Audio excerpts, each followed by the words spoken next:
Minnesota Vikings here in Green Bay, Wisconsin. And you can see the attitude that Mike Tice is showing his team. They've lost 2 straight, trying to snap that streak, get back on the right track. And we welcome you to Lambeau Field, home of the Green Bay Packers.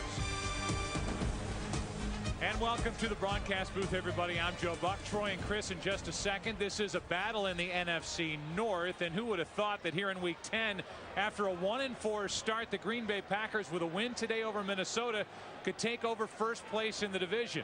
Cris Collinsworth, I'll turn to you and start with the Vikings. Right. They don't have Randy Moss again today, and it seems like they finally come to grips with that, and they're just going to do what they do. They finally accepted it, haven't they? Yeah.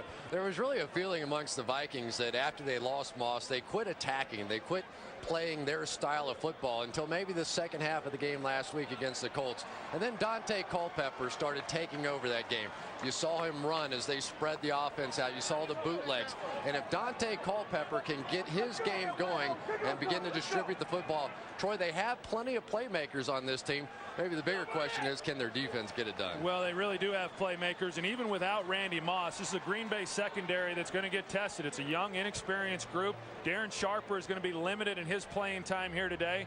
And then on the offensive side of the ball, Mike Sherman said to us, we want to be physical. And what that means is they want to run Amon Green and run them often. They feel like last year when they had their success and won at Minneapolis, it was because they were able to run the football successfully. Expect that again today if Green Bay's going to have a chance in this one. And I guess in a sentence, guys, to sum it up, the Green Bay Packers are going to run the ball early to set up the pass. The Vikings telling us they're going to throw the ball, press it early to try to set up the run and test that secondary of the Green Bay Packers.